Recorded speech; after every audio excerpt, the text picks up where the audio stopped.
how did this country become the world's hegemonic power? It's complicated because the hegemony in the political and economic aspects and the hegemony in the religious and cultural aspects are slightly different. The first dominant nation in Western history was Portugal, where Cabo Roca is located, where the poet Camoes said that the land ends and the ocean starts here. Portugal is located not only on the western tip of the Iberian Peninsula but also on the western tip of the whole European continent. England is not located on the continent but is an island country. So if you look at the European continent, Portugal is located clearly at the western tip. But here in Portugal, not only was the land narrow, but the wind of the Atlantic Ocean was very strong, and it was also better land where farming didn't work well. This meant everything was infertile and poor, and it was difficult to live. However, this narrow and barren land at the tip of the European continent was able to become a dominant country.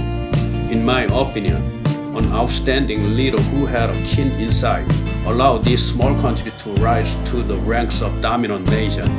His outstanding leader was the one who was recorded as the historically famous navigator, Infante Dom Henrique, Prince Henry in English. Prince Henry thought that the only way for the Portuguese people to live well and the nation to become prosperous and strong was by practicing maritime trade. The Mediterranean Sea was the only place for maritime trade for Portugal at that time. But in Prince Henry's opinion, the Mediterranean Sea was already packed with many countries, and there were also so many powerful nations. At that time, there were many powerful maritime countries such as Venice, Genoa, and Sicily around the Mediterranean Sea. So Prince Henry deliberated that he would rather go far out into the ocean. But he couldn't go far out into the ocean in a short period of time. So Prince Henry invested his own funds and established a sailing academy.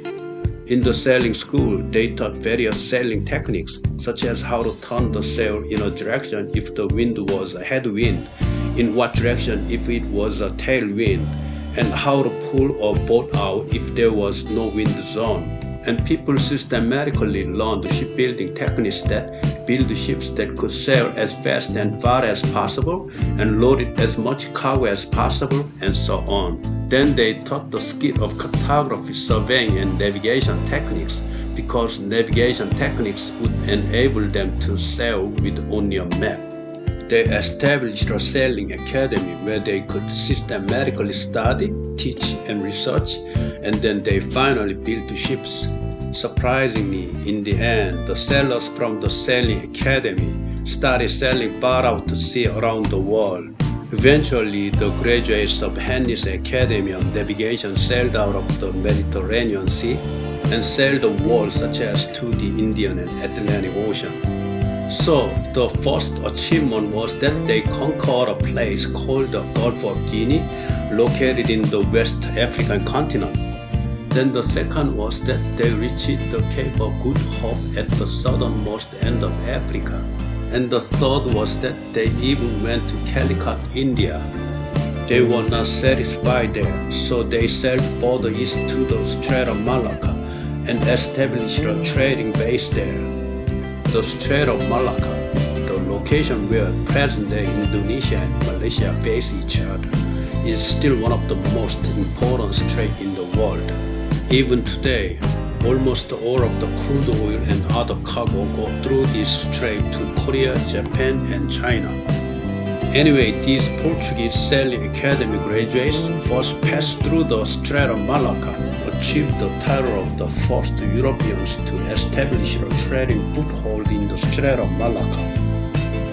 Then the Portuguese sailed to Macau in China and established a trading foothold there and traded with the Chinese. And the Portuguese people went to Japan and for the first time handed fire-lock guns to the Japanese. In the beginning, the ships were wrecked, but then they opened up trade with Japan. So Portugal was advancing into the Asian region as the first European country to do so. famous men who graduated from the Portuguese navigation school and rose to high ranks were a man named Bartolomé Dias, who reached the Cape of Good Hope, and Vasco da Gama, who entered India. Magellan was also Portuguese, but he received support from Spain and sailed. However, he started sailing toward the south and passed through a strait at the tip of the South America. He named it the Strait of Magellan because he passed through there. The first man in human history to explore the Atlantic and Pacific Oceans, Magellan crossed the Pacific Ocean to reach the Philippines and died there. However, Magellan had already been to the Philippines when he was young. In the end, Portugal pioneered the sea route first, so they monopolized the maritime spice trade. These spices such as cloves, nutmeg, and peppers, etc., were much more expensive than gold at that time. Indeed, for the Portuguese, spices were the number one item in the Asian trade. Portugal became a country that entered China and monopolized the imports not only for spices but also for items such as silk and porcelain. So the country Portugal accumulated tremendous wealth. In the end, Portugal opened the great age of sailing with the inside of one leader named Henry, pioneered the blue oceans and enhanced its national prestige tremendously. But the results were not only positive. Discovery was very good for Portugal. But when you look at the whole of human history, in fact, a fairly large side effect started from that time. The main example was starting the black slave trade systematically and on a large scale.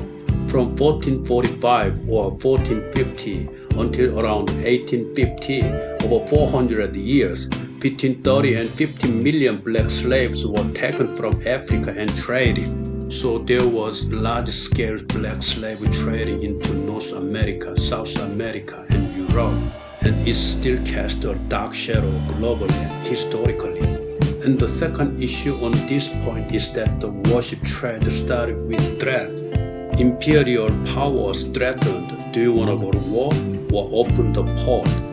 Do you want to open the door of your port or fight with us? In this way, imperialism began from this time.